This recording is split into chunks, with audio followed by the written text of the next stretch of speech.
Welcome to Evolutionary Psychology. I'm Professor Mike Botwin, California State University Fresno.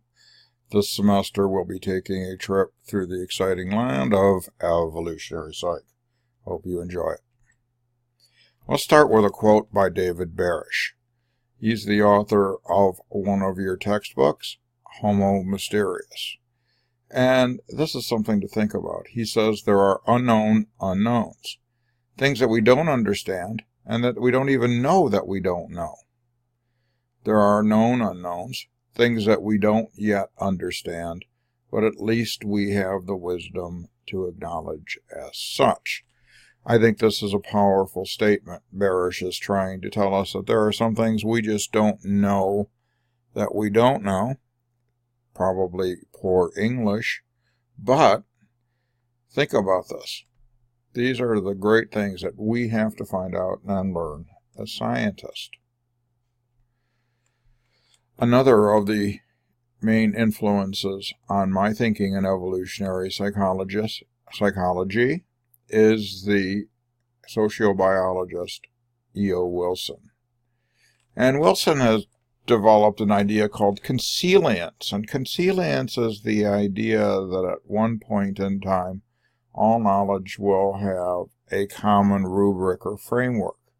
He defines consilience as literally a jumping together of knowledge by the linking of facts and fact-based theory across disciplines to create a common groundwork of explanation.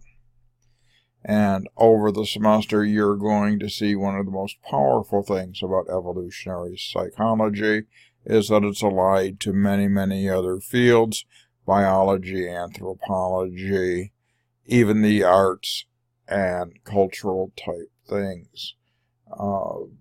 That's what makes this idea kind of exciting, that evolution provides a common framework for science. Good old Charlie Darwin even had something to say about evolutionary psychology. In 1858, in Origin of the Species, he says, "In the distant future, I see open fields for far more important researches. Psychology will be based on a new foundation, that of the necessary acquirement of each mental power and capacity by gradation." In other words, what Darwin is saying here is that abilities and the way we think have been shaped by the environment and have become adaptive functions.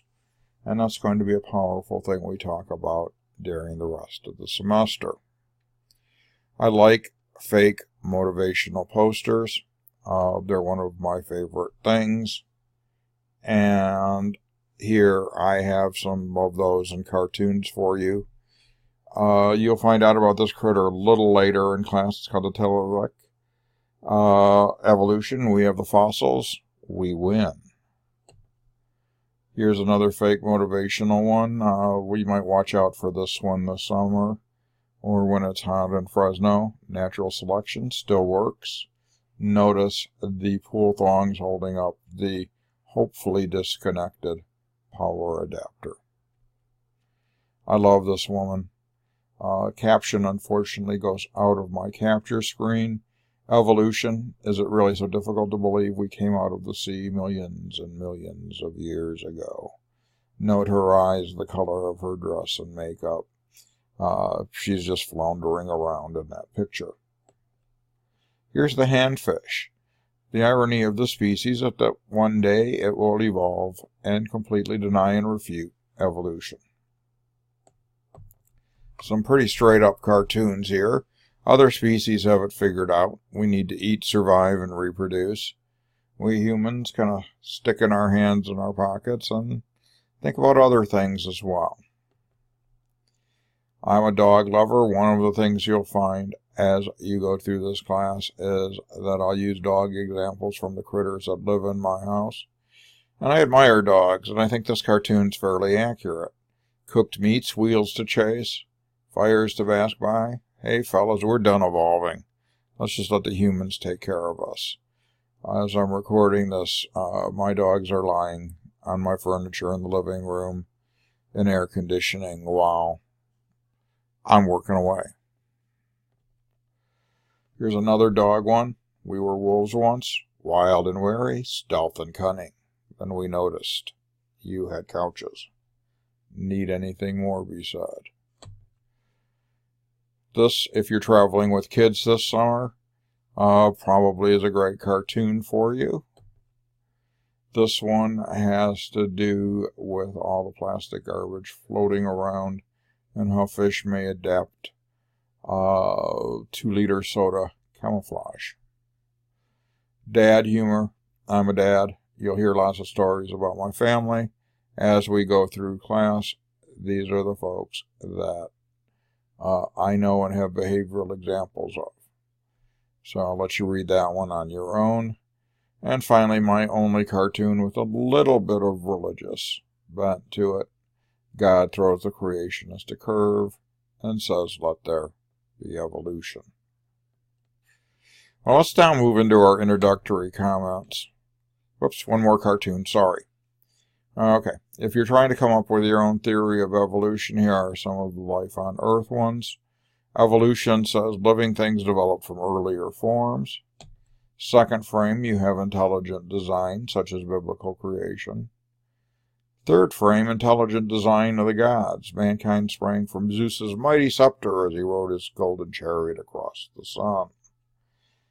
Interplanetary intelligent design, Johnny Humanoid Appleseed. Aliens planted life across the galaxy. No evolution or design. In reality, you're only a sea squirt who ate some really bad plankton. And this is just a long, awful dream. And then finally, make up your own theory of evolution and force people to learn it. And we'll leave our cartoons finally with this one here. I'd like you now to listen to a TED Talk by Dan Dennett. And Dennett is setting the pace for us in terms of how to think about evolutionary processes.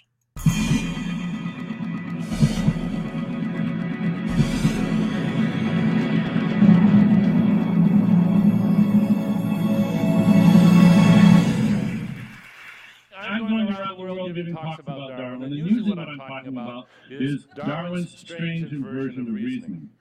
Now, that title, that phrase comes from a critic, an early critic, and this is a passage that I just love and would like to read for you.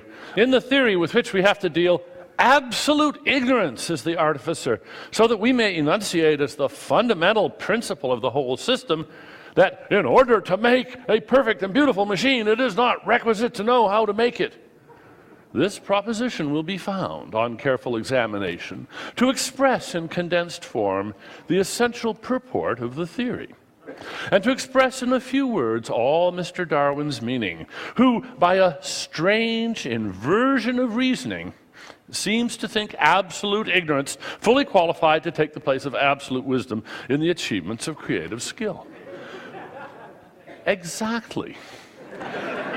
Exactly. And it is a strange inversion. A creationist pamphlet has this wonderful page in it. Test 2. Do you know of any building that didn't have a builder? Yes, no. Do you know of any painting that didn't have a painter? Yes, no. Do you know of any car that didn't have a maker? Yes, no. If you answered yes for any of the above, give details. Aha! I mean, it really is a strange inversion of reasoning. You would have thought it stands to reason that that design requires an intelligent designer. But Darwin shows that it's just false. Today, though, I'm going to talk about Darwin's other strange inversion, which is equally puzzling at first, but in some ways just as important. It stands to reason that we love chocolate cake because it is sweet. Guys go for girls like this because they are sexy. We adore babies because they're so cute. And of course, we are amused by jokes because they are funny. This is all backwards. It is. And Darwin shows us why. Let's start with sweet.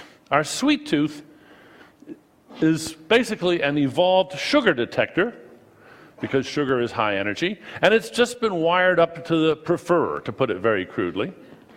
And that's why we like sugar. Honey is sweet because we like it, not we like it because honey is sweet.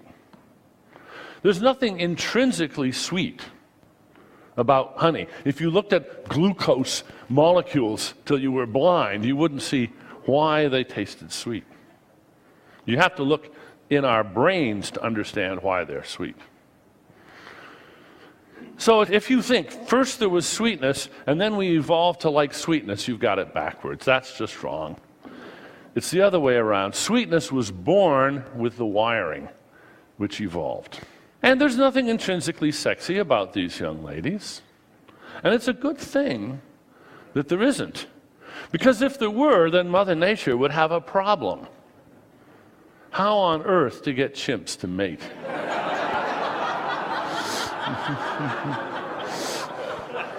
Now you might think, there's a solution. Hallucination. That would be one way of doing it, but there's a quicker way. Just wire the chimps up to love that look. And apparently they do. That's all there is to it. Over 6 million years, we and the chimps evolved our different ways. We became bald-bodied, oddly enough, for one reason or another. They didn't. If we hadn't, then probably this would be the height of sexiness.